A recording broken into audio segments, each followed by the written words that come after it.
Yo, homie, peep this. Tempo, check it out. You know he makes it funky, and he's good to go. Bang, catch the groove with New York, L.A., and San Francisco. The house tonight. You know it's gonna move your mind. The groove is out of sight. The groove is out of sight. Funky as you wanna be. Tempo's in the house tonight. Tempo's in the You know house. it's gonna move your mind. The groove is out of The sight. groove is out of sight. Funky as you wanna be.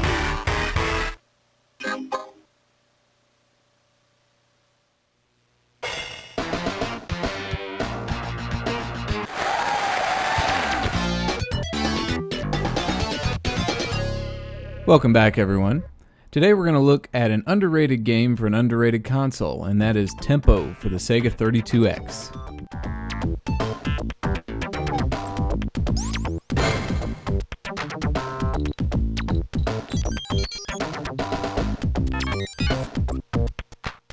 Developed by Sega and released in 1995, Tempo makes use of two additional features of the Sega 32X hardware, and that is sprite scaling and the additional sound chip. Few games incorporate this additional sound chip, and in Tempo they use it to provide stereo sound as well as some of the in-game audio. So if you play this game through an emulator, you'll probably be missing some of the sound effects of the game.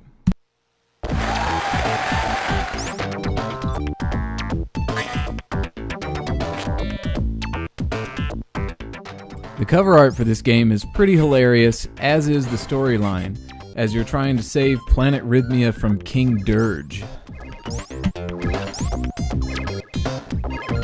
The gameplay is pretty straightforward. You have a regular jump, a running jump, you can attack enemies by kicking them, or you can jump on top of them. You can also perform a snap attack, which is where you throw musical notes at your enemies, and this doesn't kill them, but it does stun them briefly so that you can kill them. And if you pick up various little hands with numbers on them, then you can increase this attack and have more musical notes coming out at one time. As you may have noticed, you have a friend named Katie who appears if you land on one of the dance icons, and she can not only open up different areas that you can't access yourself, but also if you use the snap attack, then she'll attack the enemy and kill them for you.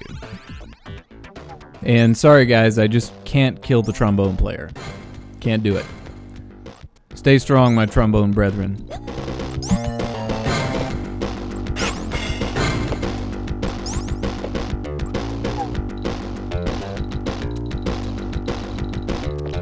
The level design is wacky and fun, and there's a large element of exploration which adds to the replayability as you try to find new areas.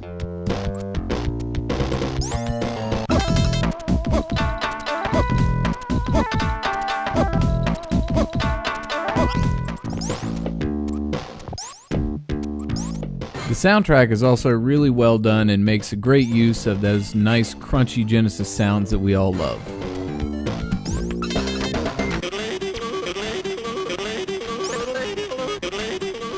And did I mention flying cows? Flying cows, guys. Flying cows.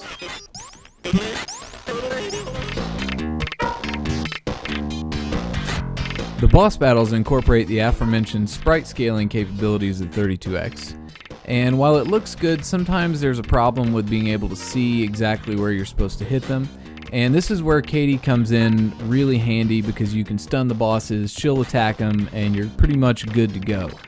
But if you're on your own, as you'll see coming up here in just a second, sometimes it's a little hard to see exactly where you're supposed to hit them, and so things can be a little bit,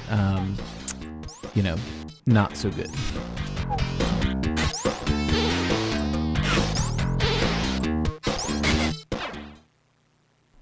There's a password system in this game to save your progress, and it incorporates the musical theme of the game, and I think it's, kind of a nice addition.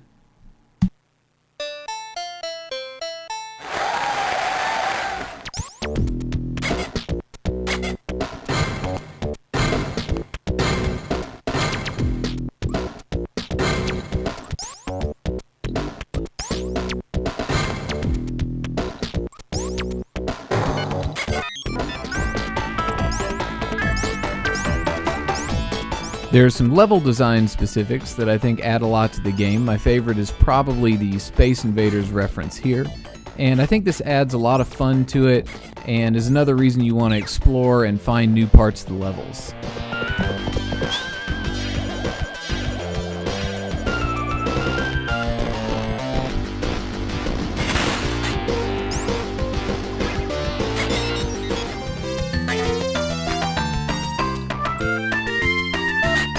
There's even a Christmas theme level. I mean, what's not to love about that?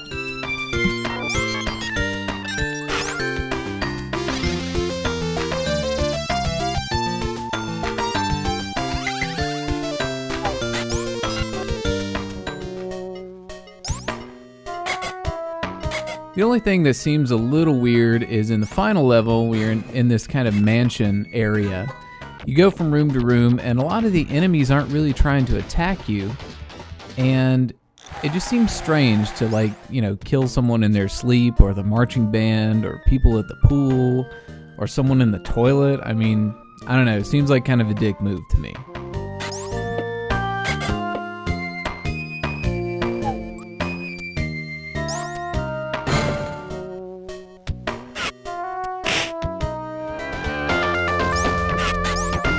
See what I mean? Those people in the elevator were just standing there.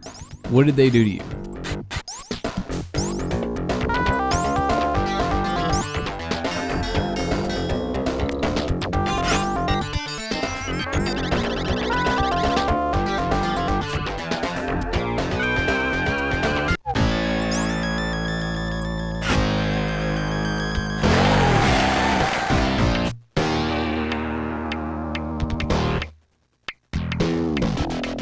So as you watch me utterly fail at this final boss, I'd like to say this is a really fun and colorful game, not too difficult.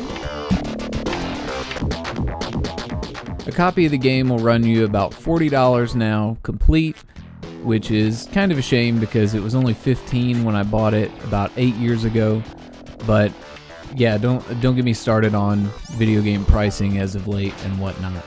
But anyway, I think it's still worth it. It's a lot of fun and something good to have in your collection.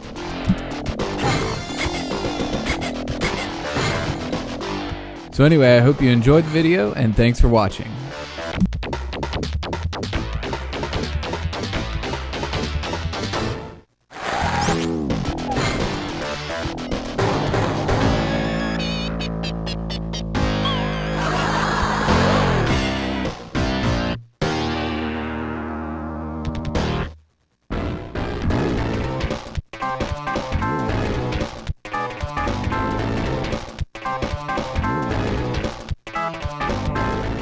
Seriously, what a dick.